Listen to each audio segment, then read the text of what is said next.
와이즈 클럽. 당신도 투자로 인생을 바꿀 수 있습니다. 고정 댓글을 확인하세요. 야구 방망이와 야구 공이 있습니다. 합해서 11만 원이에요. 방망이가 공보다 10만 원 비쌉니다. 그러면 공은 얼마일까요? 정답을 10,000원이라고 생각하셨다면 첫 번째 키워드 시스템 1 대 시스템 2. 이게 이제 그냥 쉽게 예를 들면 예. 이대호 기자님 그 휴대폰 전화번호 예. 뒤에 세 자리 수가 어떻게 되시죠? 7. 네. 네. 근데 이제 그걸 얘기하려면 네. 좀 생각을 해야 되잖아요. 네. 그냥 휴대폰 번호 어떻게 되세요 하고 우리가 물어보면 그냥 쉽게 대답이 나오는데 뒤에 세 자리 수가 어떻게 되냐고 물어보면 한번 좀 생각을 한 번 해야 더 되잖아요. 생각을 해봐야 되죠. 네, 그게 이제 시스템 2가 작동을 하는 거거든요. 아하. 근데 이제 대부분의 우리 일상은 네. 뭐 뒤에 세 자릿수를 물어보는 경우는 별로 없잖아요. 거의 휴대폰 없죠. 번호를. 그래서 이제 이런 대부분의 우리 생활에서는 시스템 1만으로 살아가는데 충분한데요. 즉흥적으로. 네. 근데 이제 가끔은 이렇게 예. 시스템 2가 필요한 경우가 생기는 거죠. 그러니까 생각한다는 생각 자체를 안 하고 그냥 우리가 행동을 하게 되는 게 시스템 1이 이제 작동을 하는 거고요. 이제 시스템 2는 뭔가 이제 우리가 일상적이지 않은 상황을 딱 맞닥뜨렸을 때 이제 그때서 이제 작동하게 되는 게 이제 시스템 2라고 할 수 있습니다. 우리가 이제 그렇게 오류에 빠지는 걸 방지를 해주는 게 시스템 2거든요. 근데 이제 시스템 2를 그러면 많이 가동하면 좋을 것 같은데 네. 사실은 시스템 2를 가동을 하려면 우리가 생각을 해야 되잖아요. 네. 네. 근데 사람들이 제일 하기 싫어하는 게 뭐냐면 사실 생각하는 거거든요. 복잡한 거 싫어하죠. 네. 왜냐하면 생각하는데 에너지가 들어가니까 사실 우리가 쓰는 에너지의 상당 부분이 네. 우리 뇌를 가동시키는 데 들어간다고 얘기를 하거든요. 그렇죠. 우리 인체에서 생각하는 게 가장 힘든 일이라서 네. 시스템 2를 우리가 계속 가동하면서 살 수가 없습니다. 이제 그렇게 되면 사는 게 너무 피곤해지는 거죠. 네. 그래서 이제 대부분의 생활은 우리가 그냥 시스템 1만으로 살아가는데 시스템 1으로 살아가는데 사실은 별 그렇게 어려움이 없습니다. 근데 이제 문제는 가끔 가다가 이제 시스템 1만으로 살아갈 때 네. 뭔가 곤란한 경우에 부딪히는 경우가 생기더라는 거죠. 네. 근데 이제 그런 경우가 이제 주식 투자처럼 이제 우리가 이제 좀 심사숙고해서 투자 의사 결정을 내려야 되는 이런 분야에 네. 시스템 1만으로 이렇게 우리가 접근을 하게 되면 오류가 나오는 경우가 되게 많고 그 오류가 굉장히 재미있는 게 체계적인 오류더라는 겁니다. 근데 이제 저자도 이야기를 했습니다. 직관, 빠르게 생각을 하려다가 편하게 생각을 하려다가 그 오류에 빠진다. 대표적으로 그 문제 하나가 책에 나오더라고요. 네. 제가 우리 청취자분들을 위해서 한번 문제를 대신 내드려 보겠습니다. 야구 방망이와 야구 공이 있습니다. 합해서 11만 원이에요. 야구 방망이와 야구 공이 11만 원. 그런데 방망이가 공보다 10만 원 비쌉니다. 그러면 공은 얼마일까요? 하나, 둘, 셋. 자, 청취자 여러분들 혹은 구독자 여러분들은 이미 생각을 하셨을 거예요. 정답을 10,000원이라고 생각하셨다면 시스템 1에 빠진 거죠? 네, 맞습니다. 정답은 뭐죠? 네, 정답은 이게 10만 원이 더 비싸야 되니까 예. 이제 공이 5,000원이고 방망이가 10만 5천 원 이렇게 그렇죠. 돼야지 10만 원 차이가 나는 거죠. 10만 원과 10,000원이 아니라 네. 10만 네. 5천 원과 5천 원이 되어야 하는 네, 거죠. 네, 네. 아하. 근데 이제 이거를 틀리셨다고 하더라도 네. 그렇게 좀 슬퍼하실 필요는 없는 게 이 예. 문제를 하버드, MIT, 프린스턴에 있는 그 수재들. 천재들한테 문제를 냈는데 네. 그 학생들의 거의 절반 이상이 이 문제를 다 틀렸다고 합니다. 음. 이제 그만큼 이게 이제 속기 쉬운 문제거든요. 네. 근데 이제 이게 속는다는 얘기는 시스템 2를 가동 안 했다는 거죠. 아, 그냥 네. 쉽게 대답했다. 그러니까 시스템 1으로 그냥 쉽게 대답을 하고 시스템 2를 가동을 안 했다는 얘기거든요. 아, 근데 그러니까 이제 쉽게 말하면 맞습니다. 아무 생각 없이 말했다. 네, 네. 쉬워 보이는 예. 거죠. 네. 그래서 이제 우리가 실제로 보면은 이제 똑똑한 사람들이 시스템 2를 많이 쓸 거다라고 우리가 이렇게 생각을 하는데 사실은 똑똑한 사람들조차도 시스템 2를 가동하는 경우가 많지 않더라. 그래서 이제 똑똑한 거하고 합리적인 거하고는 다른 거다라고 책에서 얘기를 하고 있습니다. 여기서 다음 키워드도 들어봐야겠는데요. 다음 키워드 휴리스틱스 어림짐작. 이게 이제 말이 좀 어려운데요. 예. 이제 우리말로 번역을 할 때는 이제 이 책에서는 어림짐작이라고 번역을 했고, 어림짐작. 네, 그냥 예를 들면은 아까 이제 야구공하고 방망이 문제에서도 10만 원 더 비싸다라는 거를 10만 원 정도 차이가 나는구나. 그냥 이렇게 받아들여 가지고 만 원, 10만 원 이렇게 이제 사람들이 생각을 했잖아요. 네. 그래서 이제 그런 것처럼 심사숙고해서 우리가 판단을 하지 않고 대략적인 어림짐작해서 대략 이럴 것이다라고 우리가 판단을 하는 게 이제 휴리스틱인데요. 네. 근데 이제 이 시스템 1이 어떤 의사결정을 할 때 이 휴리스틱을 많이 사용을 합니다. 어림짐작해서 대충 이럴 것이다 라고 예. 이제 우리가 판단을 해서 의사결정을 많이 하거든요. 네. 근데 이제 그러면서 우리가 체계적으로 편향된 행동을 한다는 게 이 책의 핵심 메시지인데요. 어허. 이제 그렇게 우리가 사용하는 어림짐작 휴리스틱 중에 이제 가장 좀 대표적인 거 3가지 정도가 이 책에서 소개가 되는데 예. 이제 가장 대표적인 게 이 책에서는 이제 기준점과 조정이라고 얘기를 하고 있는데 기준점과 조정이. 네, 앵커링하고 어저스먼트거든요. 예. 그러니까 이제 우리가 처음에 접한 어떤 값에 그 값이 아무리 임의적인 수치라 할지라도 예. 거기에 우리가 단내림을 한다는 거죠.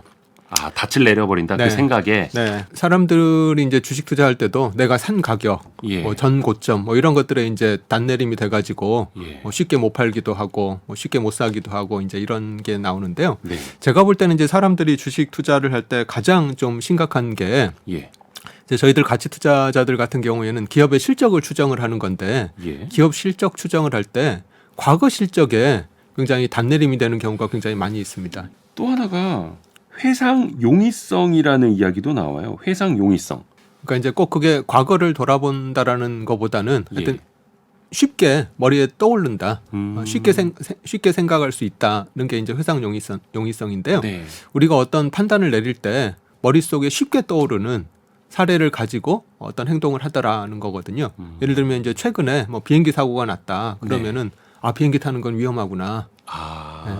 또 비상구 옆자리는 앉으면 안 되겠구나. 이렇게 되는 거죠. 가장 최근에 어떤 일어났던 사건이라든지 또는 굉장히 좀 머릿속에 탁 박히는 굉장히 극적이거나 이런 사건들을 쉽게 사람들이 머릿속에 떠올리고 그걸 기반으로 해서 잘못된 의사결정을 하게 되는 경우가 많더라. 근데 물론 이제 뭐 비행기를 안 타는 거야. 그렇게 잘못된 의사결정은 그걸로 인해서 뭐 그렇게 크게 피해보는 건 아닌데 네. 주식 투자를 할 때 이제 이런 회상용이성 편향으로 잘못된 의사결정을 하게 되면 내가 이제 돈을 잃게 되는 거니까 이제 그런 경우에는 굉장히 좀 크리티컬해지는 거죠.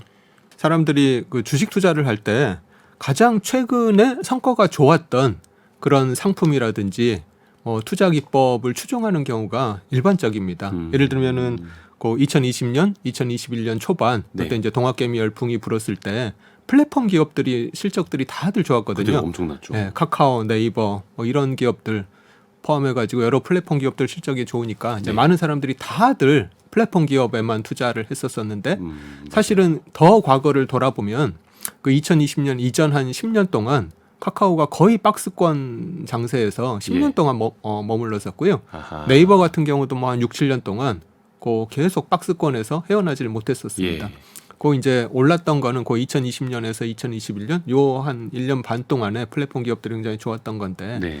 사람들이 이제 그 플랫폼 기업들 주가 오르는 걸 보고 이제 다들 플랫폼 기업에만 투자해야지 돈을 벌 수 있다고 이제 생각을 하게 된 거죠. 또 다른 게 대표성. 네. 또 이야기가 나옵니다. 대표성. 네. 뭔가 이거는 용어는 쉬워 보이는데 네. 어떤 내용일지는 좀 감이 안 잡히거든요. 네.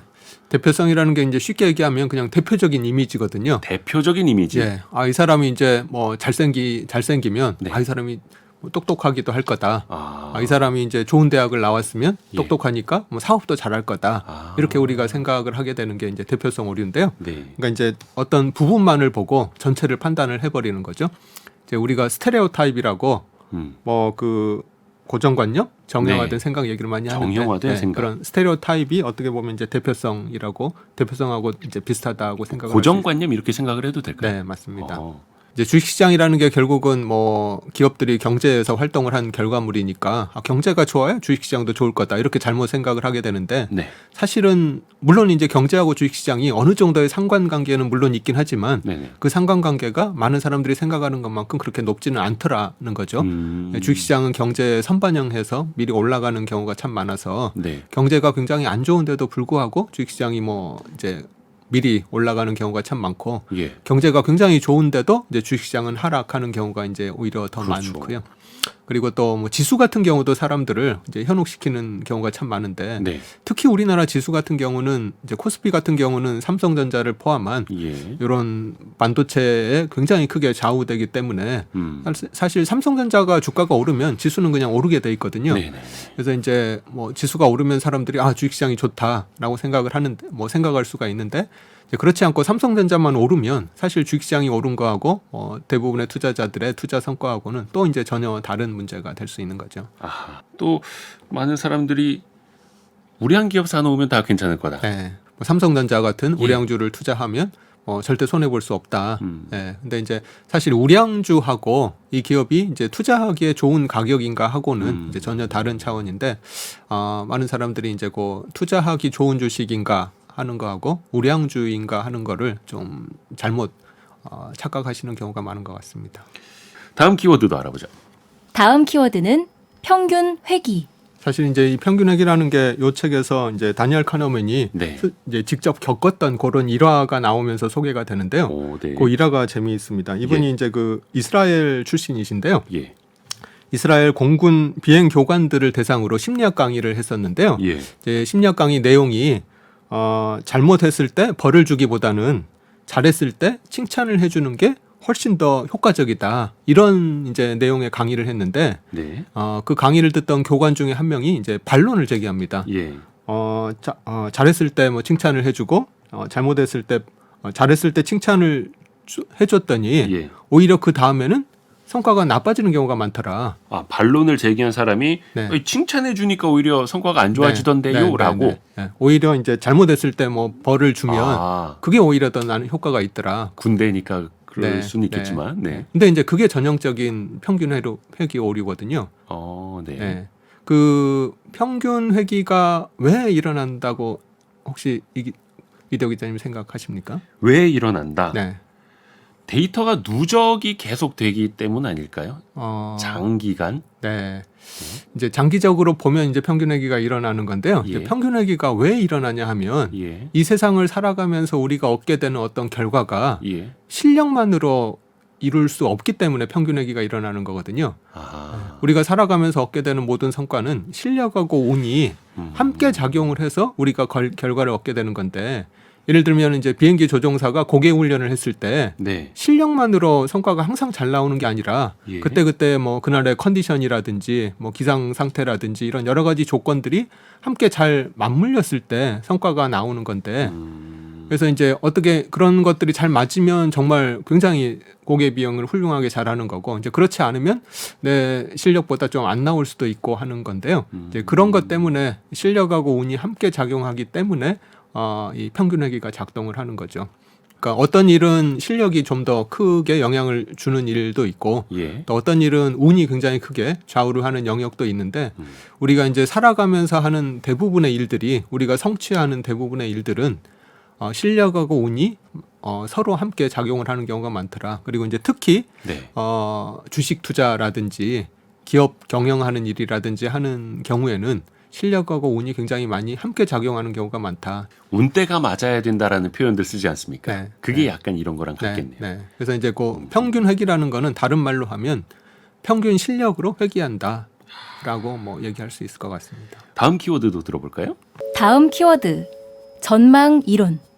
사람들이 이제 처음에 이 전망 이론 들으면 저도 마찬가지고 도대체 왜 이 이론을 전망 이론이라고 이름을 지었을까 이렇게 궁금해할 수가 있는데 네. 저도 이제 처음에는 도대체 이게 왜 전망 이론일까 이렇게 궁금했었는데 요 책 말고 생각에 관한 생각 프로젝트라고 예. 이 다니엘 커너먼하고 투버스키가 요 연구를 어떻게 했는지를 이제 그 추적해 가지고 이렇게 써놓은 책이 있는데요. 네네네. 그 책에 보니까 이제 다니엘 커너먼이 왜 요 이론을 전망 이론이라고 썼는지 이제 설명하는 내용이 나오는데요. 네. 이게 아무 이유 없이 그냥 순수하게 마케팅 때문에 네. 전망 이론이라고 썼다고 합니다. 있어 보이게. 네, 아주 생뚱맞은 제목을 써서 예. 사람들의 호기심을 끌기 위해 가지고 전망 이론이라고 이렇게 이름을 썼다고 하는데요. 근데 이제 사실은 이제 전망 이론 하면 이제 핵심은 뭐 여러 가지가 있긴 한데 네. 손실 회피가 전망 이론의 핵심이라고 할 수가 있습니다. 손실 회피. 네, 사람들이 손실 회피적인 이런 행동을 보이더라는 건데요. 예를 들면 내가 100만 원을 땄을 때 효용이 한 15 증가한다고 하면 네. 100만 원을 잃으면 효용이 15가 감소하는 게 아니라 30이 감소하더라는 거죠. 네, 그래서 사람들이 이익을 봤을 때보다 손실을 봤을 때 더 크게 타격을 받는 게 이제 손실 회피라고 할 수 있습니다. 그러니까 이익의 기쁨하고 네. 손실의 고통을 비교해 보면 네. 손실의 고통이 같은 금액일 때도 훨씬 더 크다라는 훨씬 거죠. 크더라는 거죠. 잃는 게 더 아프다. 네, 맞습니다. 그래서 이제 여기서 재미있는 뭐 실험을 했는데요. 예. 예를 들면 100만 원을 딸 확률이 80%고 네. 이제 한 푼도 못 받을 확률이 20%다. 네. 네, 그러면 이제 기대값이 한 80만 원 정도 되는 거잖아요. 굉장히 높은 거죠. 네, 근데 그거하고 예. 무조건 60만 원 받는 거하고 무조건 60만 원. 네, 뭘 선택을 할까 이렇게 사람들한테 물어보면 대부분이 무조건 60만 원 받는다. 그 대답을 하는 경우가 이제 일반적이라고 합니다. 또 소유 효과라는 것도 있더라고요. 소유 네, 효과. 네. 그 사람들이 항상 이제 내가 지금 갖고 있는 거를 예. 더 선호하는 경향이 있는 게 이제 소유 효과인데요. 이제 요 책에 이제 사례가 하나 나오는데 예를 들면 사무실이 예. 2개가 있는데 예. 처음에 이제 이 사람한테 이 사무실 2개 중에서 어떤 걸 쓰고 싶냐 물어보면 뭐 둘 중에 아무거나 다 괜찮다 이렇게 대답을 하는데요. 네. 이제 그리고 나서 이제 어떤 사무실을 하나 딱 선택을 하고 네. 하루 정도 지난 다음에 사무실 이거 다른 걸로 바꾸자 이렇게 얘기하면 대부분의 사람들이 안 바꾼다고 합니다. 네. 일단 처음에는 뭐 이 사무실이건 이 사무실이건 뭐 별 차이가 없다라고 생각을 했는데 일단 내가 뭐 다른 사무실 어떤 사무실을 하나 선택하고 나면 네. 이제 거기에 대한 소유 효과가 생겨가지고 쉽게 안 바꾸더라는 거죠. 그래서 주식 투자할 때도 마찬가지인데요. 예. 사람들이 일단 내가 어떤 종목을 사게 되면 거기에 소유 효과가 생겨가지고 애착이 생기죠. 네. 만약에 지금 다시 네. 뭐 주식 중에서 선택을 하라고 하면 그 종목을 안 선택할 수도 있었을 텐데 이미 내가 산 종목에 대해서는 소유 효과가 생겨서 이제 더 좋은 게 있음에도 불구하고 이거를 놓지를 못하는 경우가 많이 생기게 되는 거죠. 사람들이 이제 손실 회피 또는 예. 위험 회피를 항상 보이는 게 아니고요. 예. 이게 이익이 기대되는 상황에서는 네. 위험 회피를 하는데 반대로 손실이 기대되는 상황에서는 오히려 위험을 추구하거든요. 사람들이 손절매를 못하는 이유가 이제 바로 이것 때문입니다. 손실이 난 종목을 팔아버리면 손실이 확정되는 거잖아요. 네. 그래서 이제 손실을 확정짓기 않기 위해서 네. 뭐 기다렸다가 뭐 본전이 될 수도 있는데 그래서 이제 사람들이 손실을 하염없이 키우는 거죠. 다음 키워드도 들어보죠. 다음 키워드 틀짜기. 가장 유명한 게 그 조지 레이코프라는 정치학자가 네. 코끼리는 생각하지 마. 이게 이제 굉장히 유명한 그런 문구인데요. 예. 코끼리 생각하지 마 이렇게 얘기하면 예. 코끼리를 안 생각하고는 베길 수가 없는 거죠. 계속 머리에 이제 코끼리 생각이 떠오르는 거죠. 네. 그런 것처럼 어떤 프레임을 하나 딱 설정을 해버리면 사람들이 그 프레임에서 빠져나오기가 굉장히 힘들더라는 거죠. 그래서 우리가 똑같은 얘기라도 어떤 프레임으로 얘기를 하느냐에 따라서 사람들이 받아들이는 게 굉장히 다르더라는 건데 예를 들면 이제 어떤 수술이 있는데 예. 이 수술하고 1년 생존율이 90%다 이렇게 표현을 하는 거하고 이 수술하고 1년 내 사망 확률이 10%다 어허. 이렇게 표현을 하는 거하고 예. 사실은 둘이 똑같은 얘기거든요. 그렇죠. 네, 근데 이제 1년 생존율이 90%다라고 표현을 하면 안심하겠죠. 사람들이 그 수술을 받아들일 가능성이 높은데 네. 1년 사망률이 10%다 이렇게 표현하면 이제 그 수술을 잘 안 하더라는 거죠. 똑같은 얘기인데. 그래서 이제 우리가 주식 투자를 할 때도 네. 사실은 이런 프레임의 영향을 많이 받는데 사람들이 주식 투자를 너무 좀 좁은 프레임으로 예. 바라보거든요. 예를 들면 이제 주식 투자할 때 굉장히 유명한 얘기 중에 하나가 워런 버핏이 얘기한 것 중에 never lose money, 돈을 잃지 마라 이렇게 네. 얘기를 하는데 이걸 너무 좁은 프레임으로 받아들여 가지고 매 순간 뭐 매달, 매 분기, 매년 나는 한 번도 손실을 안 봐야 되겠다. 이렇게 받아들이면 그게 이제 좁은 틀짜기가 되는 거죠. 근데 이제 사실 버핏이 얘기한 거는 그게 아니라 큰 틀에서 결국은 잃지 않는 것이 중요하다라고 얘기를 하는 건데 그거를 너무 좁은 틀로 받아들이게 되면 매 순간 잃지 않으려고 하다 보니까 이제 오히려 더 잘못된 의사결정을 하게 되는 경우가 많더라는 거죠. 그리고 이제 또 우리가 포트폴리오를 구성을 할 때도 이 포트폴리오 전체적으로 우리가 수익을 내면 되는 거지 그 포트폴리오에 있는 모든 종목에서 내가 다 수익을 내겠다 이렇게 하면 굉장히 힘들어지는 거거든요. 네. 근데 이제 많은 사람들이 그 종목 하나하나마다 이제 수익을 내야 된다는 그런 프레임에 갇혀가지고 포트폴리오 전체로 생각을 못하고 각 종목별로 다 수익을 내겠다라는 이제 이런 생각을 또 갖게 되는 경우도 이 좁은 틀짜기의 그런 오류 아닌가